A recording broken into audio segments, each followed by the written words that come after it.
of Dallas and for America.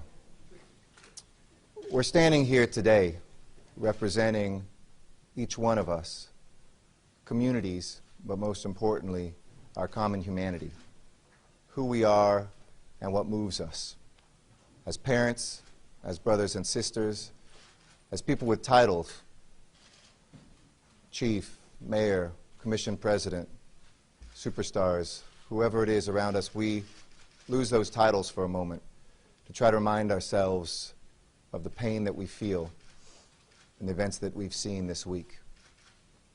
We just had an extraordinarily powerful meeting, one in which walls came down, boundaries and barriers didn't exist, and for a moment we grieved commonly for the lives that have been lost. The lives that were lost in Dallas of 5 officers who, as you'll hear, some of our brothers and sisters here reminded us that police officers are human beings. Their parents, their mothers and fathers who kiss their children goodbye. And there are spouses and children who today don't have their parents coming home. And that pain is something that we feel in too many parts of America where violence has visited, where somebody wonders whether they might lose their life with the mother of their child and their child in the car at the same time. We might ask where we look for moments of hope and for light. I have to say, we had folks that were coming down here today to express their pain, and they didn't know that we had a police graduation. And sometimes God works in mysterious ways, but they witnessed our newest class of brave angels, people who graduated from high schools in South Los Angeles and the East Side and the San Fernando Valley, who probably have connections and have seen firsthand violence, maybe even lost in their family, people just as we have up here. And the power of this moment is to ask what we do with it, whether we as a country come together and figure out that common ground, whether we burn bridges down or whether we build them up. I have tremendous hope today that we can be in Los Angeles, a city that sets the pace not just for this country but for the world, that tells our stories, that says our songs, that writes our poems, that people look to, that this can be a city where we breathe some hope back into this country and into our democracy, to do the difficult work of continuing to make our promise in America work for everyone, of policing that is accountable and transparent, that de-escalates and saves lives and protects them, and a recognition that those 5 officers who were killed last night were doing just that, protecting our democracy. The mother who wrapped her arms around her teenage boy to protect him when the shots rang out, and who got a bullet in her body as she laid in the hospital praying for the recovery of the police officers who were there to protect her right to do that. We know how to disagree in this country. We know how to fight in this country. We know how to yell in this country, and we certainly know how to divide in this country. That's the easy work. But I call in our city and in our country on us to do the difficult work of learning that behind a badge there's a person and a family and a story, and that behind a young person on the street there's a story as well, and that all of us will only solve this cycle of violence if we do the hard work of making sure that the violence ends. It has to stop. Enough is enough today. So we are here also to answer the questions of the press. Brevemente también en español yo quiero decir que este es un momento para nuestra ciudad y nuestro país. Encontrar la paz, el amor, las cosas que son las fundaciones de este país. Juntos, miembros, exmiembros de bandillas aquí con oficiales del Departamento de Policía.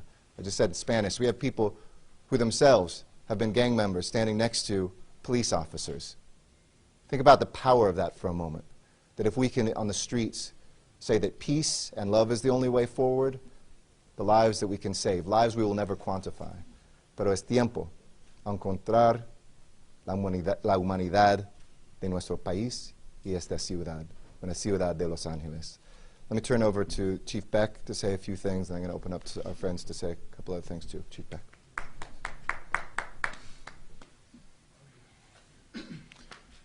Well, first, thank you all for being here. I stand here with my partners in public safety in Los Angeles. Doesn't look like my usual public safety press conference, does it? It's not. We are too violent a society. Violence begets violence. It is time to put down our arms and start the dialogue. We have to go forward from today as human beings, as Americans, as partners. Put aside the things that divide us and come together on the things that bind us. Our desire to leave Los Angeles a better place than we found it. Our mutual desire to have our kids grow up in a place where they cannot expect violence at every turn. To have policing that is respectful, that is protective, that is a true partner. I couldn't be prouder to stand in front of you today and say that we are on that path in Los Angeles. But it's going to take everybody. It's going to take leadership, and it's going to take hard work. Too many times America is divided now.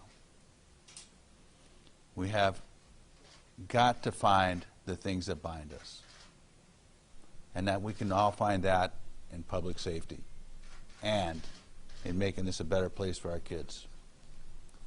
Now is that time. We must not repeat the mistakes of our recent past. Thank you all.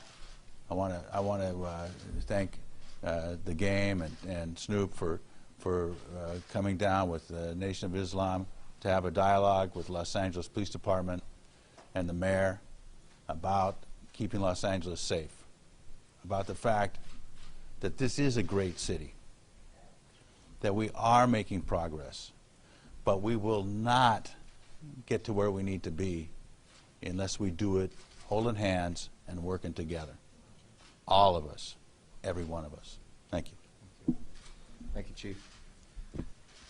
Now I'd like to ask The Game to come forward to say some things. We had a discussion inside about hearing each other and feeling each other and understanding this moment. And I want to thank him for his courage coming down here today, marching alongside fellow Angelenos to be here in support of peace, to be here in support of love, and to find some common ground of work together. Please welcome The Game. Thank you, Mayor, everyone in this room. I just want to say that when I woke up this morning, I was uneasy. I was saddened, I was angered. I had so many different emotions flowing through my body that I didn't know which way to turn or which way to go. So I called on a dear friend of mine, somebody that I look up to, somebody that empowers everything that I wish to empower in the future, not knowing if I ever would, but someone I look up to in Snoop Dogg, and we had a conversation days prior to everything that's taking place, just on how we can better our communities from just Long Beach to Compton, and then hoping it would, spiral out to the neighboring cities, the Linwoods and the East LAs and Inglewoods and, other poverty-stricken neighborhoods from, Long Beach all the way into the valley. I never knew when I walked out of my door that I would run into Chief Beck or Mayor Garcetti or be in front of all these cameras today. But one thing that I did know is that I didn't leave out of my house this morning with malice in my heart, with hate in my heart, or with anger towards anyone, police officer or not. I know for a fact, growing up here in Los Angeles, in this city for the last 36 years of my life, that this is a city, a beautiful city, a city that can be one, that was one, and that can get back to being one. We all have children who we love. We all have families who we love. We all are children who are loved. And I think that without delegating something needs to be done for African Americans, or something needs to be done for Latinos, or something needs to be done for Caucasians or Asians or any other races that exist in this city, I think that we need to take responsibility as a human race and accept the role as peace givers and people that distribute love and change throughout this city. And I know the best antenna in the world. For a fact, and history will reflect, that Los Angeles has been the flagship for negativity or positivity, and that the rest of the world and the rest of the cities and communities and states in America will follow suit with whatever Los Angeles is doing. And that's not to knock anybody else's strive for peace or anything, or any other body of law enforcement or any politicians worldwide. I'm just saying that this is a strong city that I'm from, that we embody as all races and different ranks, from the gangs in the streets to basketball coaches to teachers to law enforcement to mayors to politicians to cameramans, to the list goes on. I know that together that we can unify Los Angeles, and that will in change help unify other states and cities and communities that are poverty-stricken, and help people see us as a human race in a different light.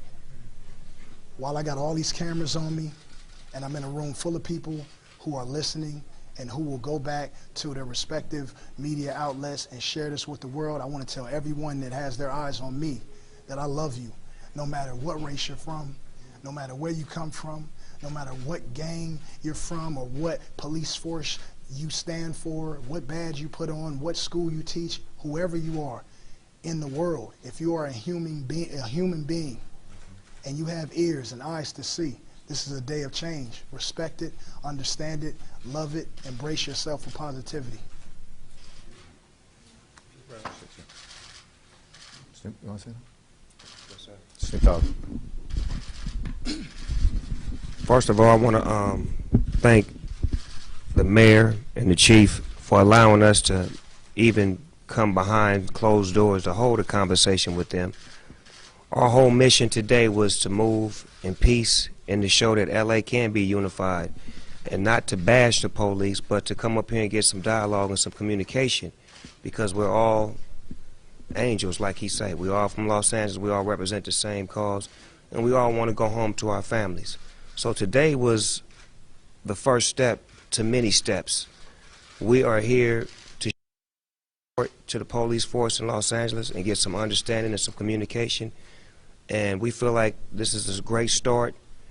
We want to thank them for letting us come into this situation today. We didn't know they were going to be graduating students, but this is even better, because now these students that are about to hit the streets can know that there is some sort of dialogue going on, and they don't have to be fearful, and they can do their jobs and know that when you stop somebody, you're a conversation away from sending them home or taking them to jail, but the conversation is key. So thank y'all for allowing us to have conversation, and we love y'all. Appreciate it. Thank you very much, Snoop. I want to thank in the Nation of Islam as well for their presence and the part of the dialogue that they'll be, both Tony Muhammad here locally as well as Minister Farrakhan. We want to thank folks as well. The law enforcement community, I want to say just briefly, I've reached out to my counterpart, Mayor Rawlings in Dallas, who was beautiful and articulate and encapsulated so much of the pain, not just of his city, but of this country right now. And to the police chief in Dallas, Charlie Beck's counterpart, who spoke powerfully about this moment and what it means. And our hearts are with the law enforcement community throughout this country, with our brothers and sisters in Dallas, and with those, both civilian and police, who are recovering from the violence of yesterday, violence that sometimes never makes the headlines at all, both of officers and of civilians who go forward without hardly a mention. With that, I'd be happy to answer some questions. The big problem still is this, Chief. I mean, all this is the reality is the mood out there, the weapons, the AK-47s, what happened last night in Dallas, almost like an ambush attack, a sneak attack. The LAPD prepared for all of that. I mean, how do you combat so many people carrying such high-powered weapons around the streets? Okay. As the chief comes forward, let me just tell one thing. This city is a safe city right now. I want people to know that and to feel that. There was no tactical alert. People wondered, will there be chaos and violence that breaks out? Los Angeles is not only ready in terms of our police force, I think in terms of our human force. We're a resilient city that understands, because this isn't our first dance. This isn't our first trip to the rodeo. We understand how to de-escalate and how to talk in moments like this through our pain.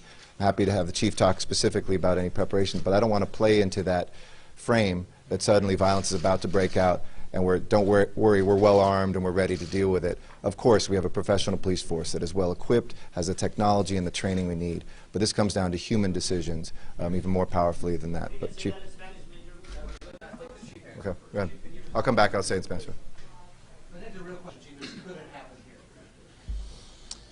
Well, part of the before you today is want to stop it from happening here.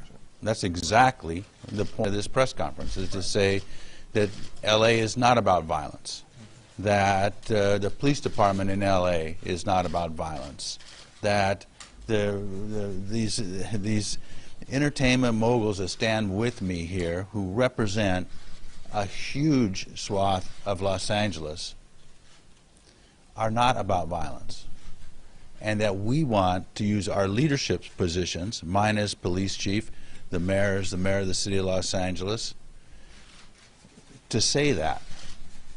And that in and of itself, the best antenna in the world, will promote nonviolence. And we all have to recognize that what has gone before is not what has to follow after. We don't have to relive this. We don't have to watch this happen over and over again. You know, I say this all the time. This is about empathy. The empathy for a police officer to understand that somebody that grew up in a gang neighborhood has different motivations than you did when you grew up, and different realities in their life. And the need for a young person that gets stopped by the police to recognize that in today's climate, given what happened yesterday, the officers are going to be on edge as they approach the car. And we all have to know that. We all have to live in each other's skin, to recognize that all of us have challenges, and to acknowledge those through our own actions. And so that's exactly why we're talking here, Dave. Yeah, the mayor is absolutely right. Best police department in the nation. You know, we're well equipped, well trained. We can respond to crimes of violence, no matter what the size and scale. But what we want to do is not that. What we want to do is prevent that. You know, if it was up to me, this gun would never leave the holster, and it would just be a symbol. I'll say very briefly in Spanish for you. Este no es un problema de la seguridad. Tenemos un departamento que está lista por una amenaza, por cualquier acciones tendremos en la ciudad de Los Ángeles. Es un problema de la humanidad, encontrar en nuestras acciones y en nuestros corazones un espacio en común. Esta es la visión de este departamento y es mi visión y la visión de mis amigos aquí. No a tener oficiales del departamento a responder a violencia en el futuro, pero a prevenir la violencia en la ciudad. In light of what's happening today, I see that you guys are trying to do like a preventative measure. So is there going to be a meeting or Yes. a community thing where anybody who has an organization, anybody that has maybe solutions to the problem can all meet at a particular time before we get into something? Yes, we've done the first, and we've already committed to following up next week and continuing to widen that circle. And it's not a new circle. I want to be very clear. We have two missions. One is not just to prevent violence. As we all said in there, what if we get mission accomplished a week or two later? We don't want to stop the mission that we've been on long before we've seen these acts of hatred and of assassination. Yeah. Is there going to be any information given? So, say if I have an organization, I'm a part of the community. Yep. Where can I get this information? We will make sure that that is shared, and we already talked about launching a public dialogue as well as the ongoing conversations that we started here today with individuals. We want it to be about not just words, and you know, I think after the 1992 unrest, a lot of people did a lot of talking, but it wasn't until we found common action, until truces were made, until parks were built, until jobs were found, that the actions move forward. And so our agenda, as we talked about, was much wider than just preventing violence for a moment. We need that. That is urgent, and that is today. But tomorrow it is about a much broader agenda. It's about a promise zone that's starting up in South Los Angeles. It's about 15,000 youth jobs, which triples the number that we've had in the city of LA for young people in our poorest neighborhoods. So during the summer they can earn some money, they can contribute to their household instead of doing something wrong. It's about our grid programs and our Saturday Night Light programs, which keep our parks open till midnight. So there is a place of peace for us in our communities close to where we live. That is the agenda that we're going to continue marching on. And I'm so glad to have new partners in that as well today. Other questions? Chief, this is a question for the Chief, Sure. and I'm hoping Snoop or the Game can answer too. This has been a very intense week for a lot of people, I think. Can you walk me through the emotions you felt last night watching what happened in Dallas, the emotions you felt after seeing the videos earlier in the week in Minnesota and Baton Rouge, to this moment, and how those compare? I can't imagine any of you thought you would ever be in that room meeting today after such an intense week. What have the emotions been like for you, Chief? Well, you know, one of the things that we all talked about in our meeting just prior to this press conference was how similar our reactions were. You know, the Game and Snoop and Problem, they felt rage when they saw the police shooting videos. And, you know, as a longtime police officer, I said, well, you know, a lot of questions on these shootings. Obviously, there's, you know, these things, there's a lot of missing information, a lot of questions. But then, of course, when I saw the shootings last night, you know, I'm full of rage. You know, and I'm an old man. I don't get angry easy. But I was angry. I was full of rage. But then, just like they did, as I thought about it, I came to the realization that this cannot continue. We cannot continue to break into camps. We cannot continue to go to our corners and come out fighting. We cannot continue to be broken up into tribes, whether it's Bloods and Crips or cops and civilians. We can't be about tribes. We got to be Americans. We got to be about together. We got to be about our children. We got to be about our city. We got to be about our country. And that's what I think this is all about. All of us want to come together. We are all furious about what has happened to this conversation, you know, and that there is no dialogue, that it is becoming a screaming contest from opposite sides of the room. It can't be that.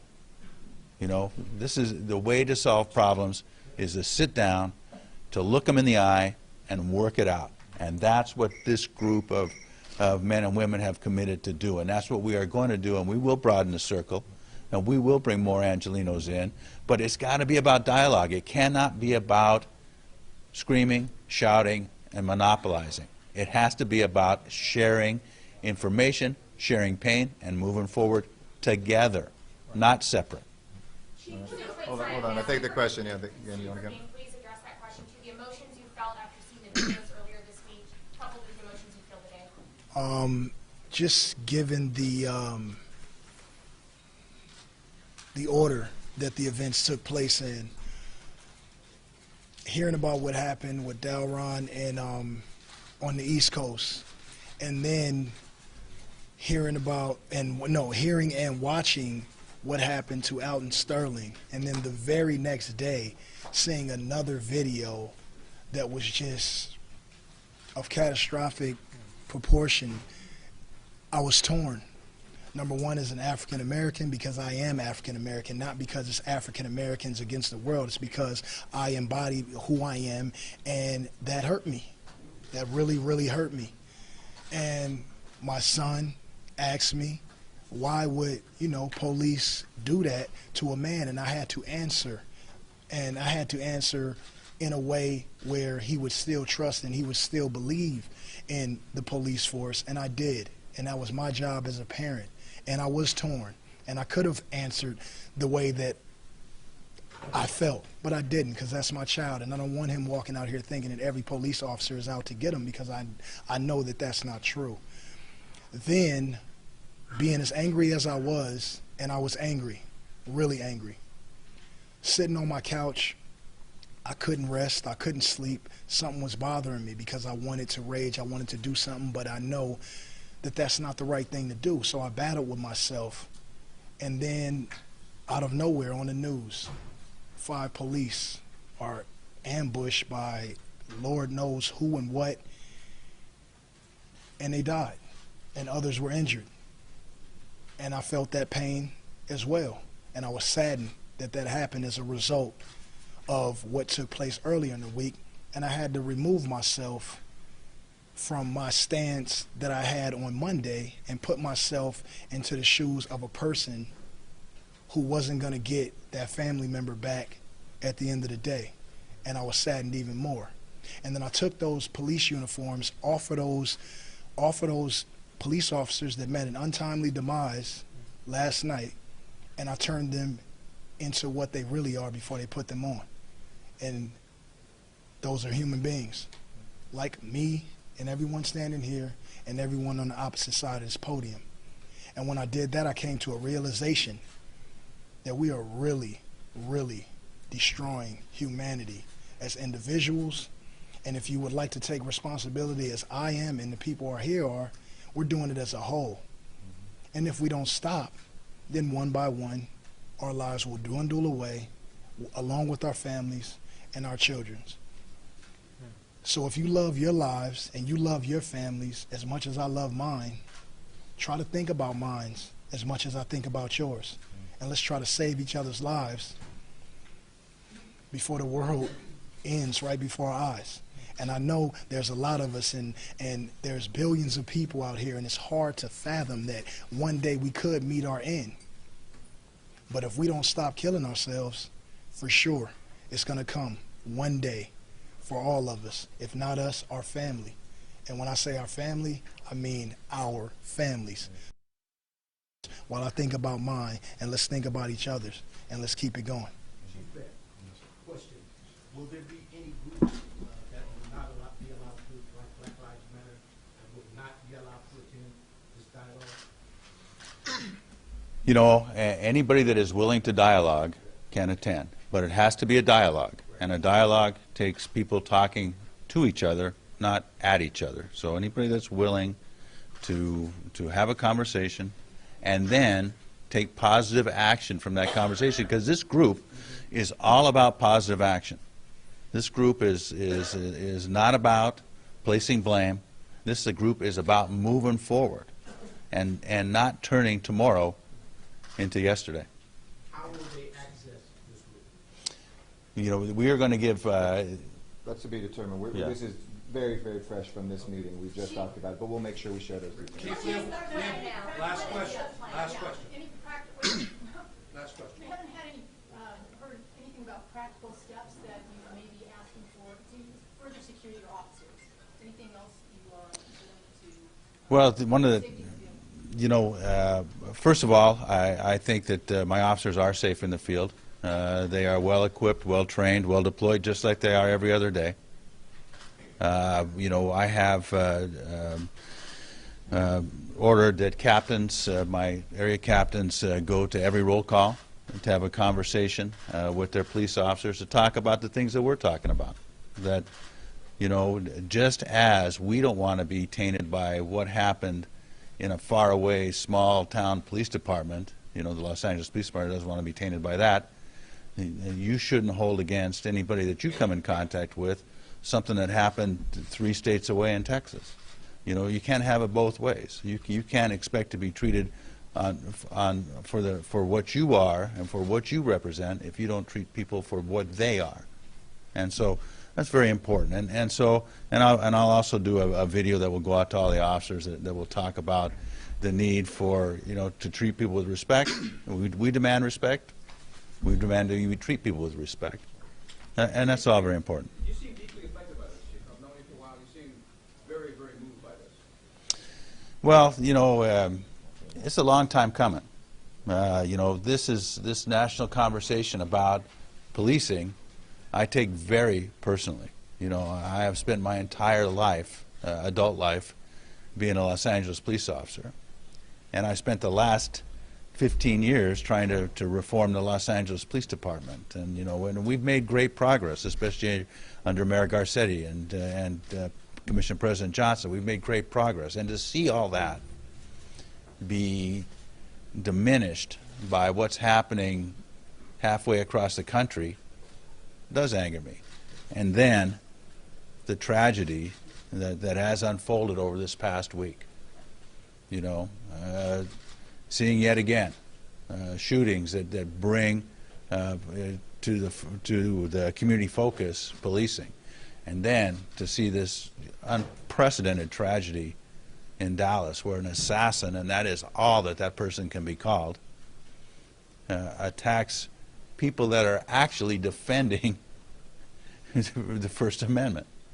You know, they are actually, those police officers are there, not necessarily because they agree with the cause, but because they agree with your ability to express your opinion and your cause. And they are struck down for that. And that is a crime against America. So, yeah, it does upset me. Yeah. What do you say to your followers, people that like your music, that are upset with some police elements around the country? What's the message for you? This is what we're doing, right? We never had communication with police, and we're trying to start a whole new beginning by getting that dialogue and that communication. And the best thing you can do is seek for information and seek for communication, because you can't match hate with hate. You got to match hate with love, and that's what we came for today, in a love offering, to sit down and have some dialogue. Like the chief said, we were talking to him and hearing and listening and trying to find a better way to bridge the gap between us and them, because we all need each other. And that's my suggestion. Communication is key. Thank you all very much. We appreciate you being here. Thank you.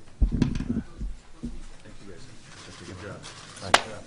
Good job. Thank you, Mayor. Appreciate it. I get you official police ID. Thank you. Thank you much.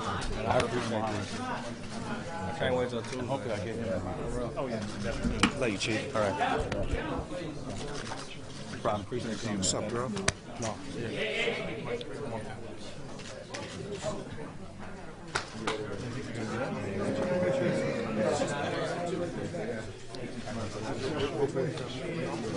There ain't no hope. It is. Peace to you.